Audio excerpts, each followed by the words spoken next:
La guerra y armadura del creyente, por Virgilio Krug, parte 19. Número 3.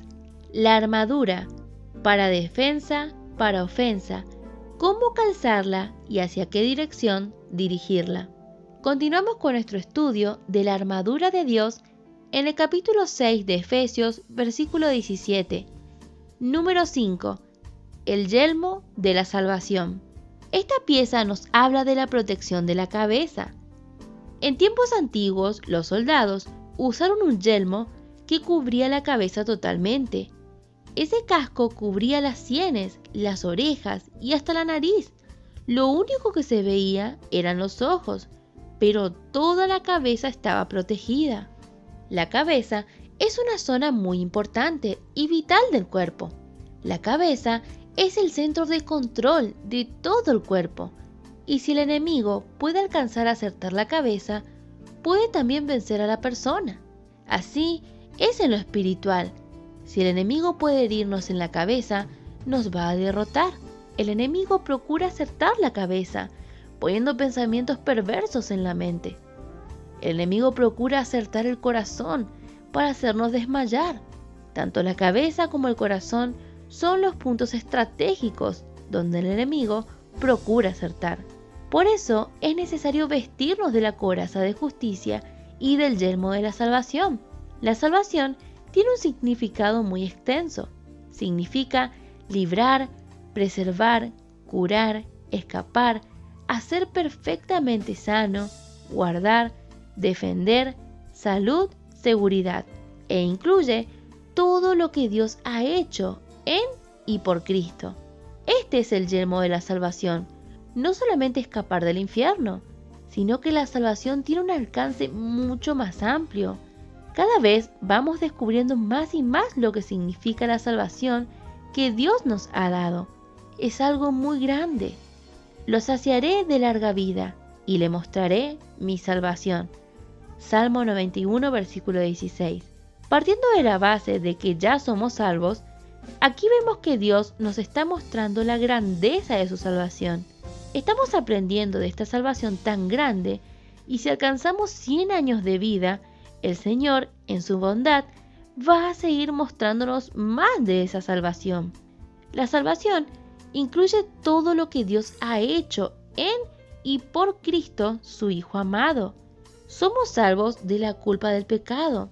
Ya somos justificados del pecado por su gracia. Y ahora estamos siendo salvos del poder o dominio del pecado. Y algún día seremos salvos de la presencia misma del pecado. Es por eso que gemimos. No es que gemimos para ser salvos de la culpa del pecado, porque ya lo somos. Somos aceptos en el amado. Efesios capítulo 1, versículo 6. Gracias a Dios que Él está librándonos más y más del dominio del pecado. Leemos que el pecado no se enseñoreará de vosotros, y no estamos bajo la ley, sino bajo la gracia. Romanos capítulo 6, versículo 14. Gemimos porque queremos escapar de la presencia misma del pecado, así como también el anhelo ardiente de la creación es el aguardar la manifestación de los hijos de Dios, como dice Romanos capítulo 8, versículo 19. Este mundo está lleno de pecado y sentimos la opresión del enemigo, y a veces sentimos el efecto del pecado que hay en el mundo, pero algún día estaremos libres de la presencia del pecado. Allí vamos a adorar a Dios en verdad. ¿No es cierto? Podemos decir que la salvación es la obra maestra de Dios. ¿Cuántos cánticos se escriben con el tema de la creación, elogiándolo a Dios como creador? Es cierto que la creación es algo muy grande, pero lo más maravilloso, su obra maestra, es la salvación, la redención de la humanidad. Podríamos decir que es la obra coronadora de Dios, el yelmo de la salvación. El yelmo se pone en la cabeza, en la parte más alta del cuerpo, como una corona. Y esto nos está hablando de la obra coronadora de Dios, su gran obra maestra, la redención o salvación. Pues de justicia se vistió como de una coraza, con yelmo de salvación en su cabeza. tomó ropas de venganza por vestiduras y se cubrió de celo como de manto. Isaías capítulo 59, versículo 17. La salvación es de Jehová. Jonás capítulo 2, versículo 9. El yelmo de la salvación protege nuestra mente. Notamos cómo el enemigo procura trabajar para poner pensamientos inicuos y perversos en nuestra cabeza. Pero gracias a Dios por el yelmo de la salvación, que nos protege y nos da seguridad.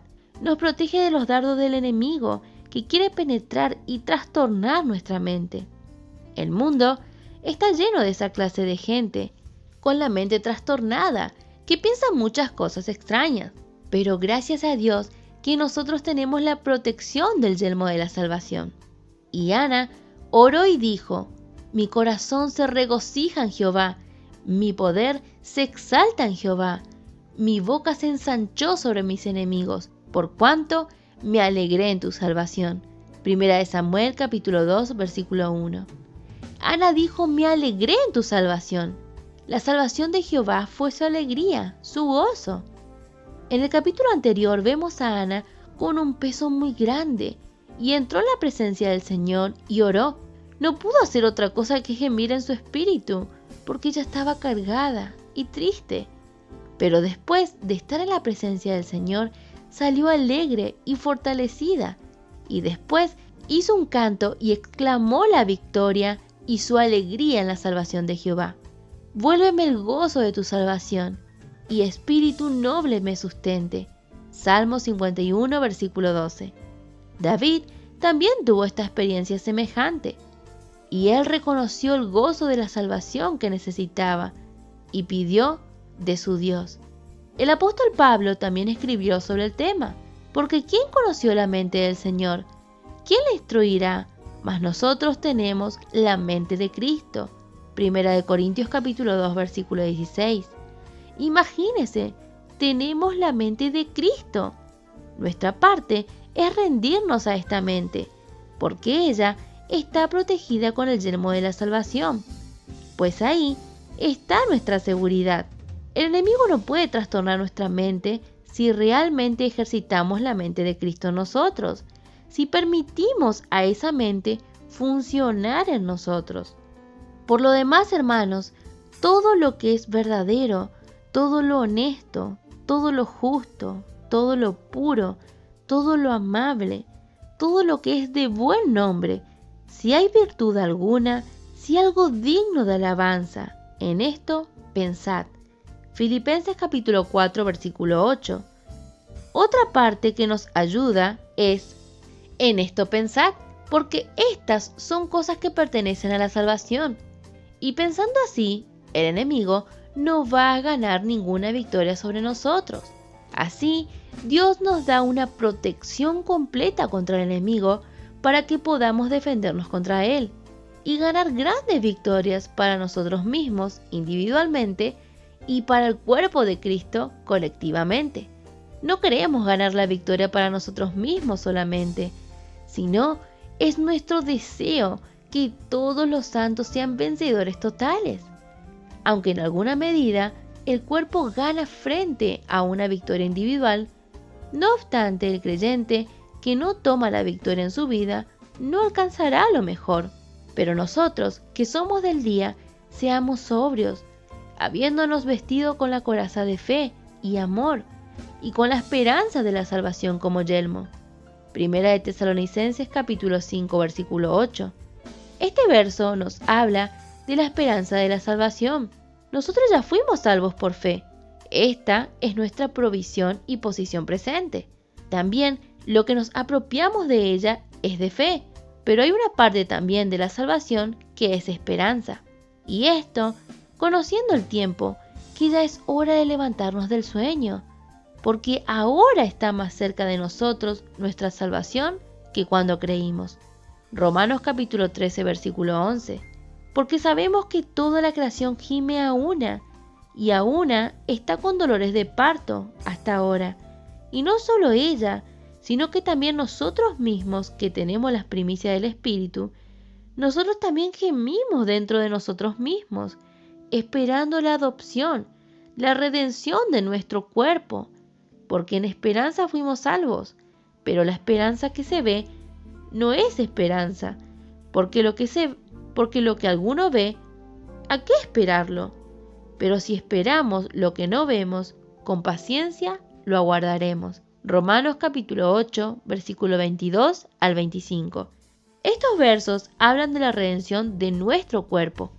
Y como dice el apóstol Pablo en Tesalonicenses, la esperanza de la salvación es como un yelmo, como una protección para ponerse sobre la cabeza, sobre nuestra mente.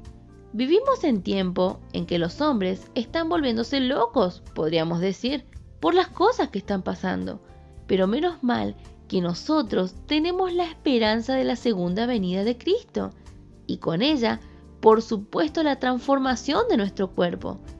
Esto llega a ser una protección para nosotros en los días en que vivimos. Debemos agarrar más firmemente que nunca esta esperanza de la segunda venida de Cristo y la transformación de nuestro cuerpo de humillación a la de un cuerpo de gloria, semejante a la de nuestro Señor.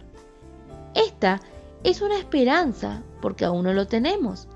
En cuanto a la salvación del alma, nuestra posición en Cristo, ya lo tenemos. Pero en cuanto a la transformación de nuestro cuerpo glorificado, está aún futuro. Así que esta es una esperanza, y esta esperanza es como una protección.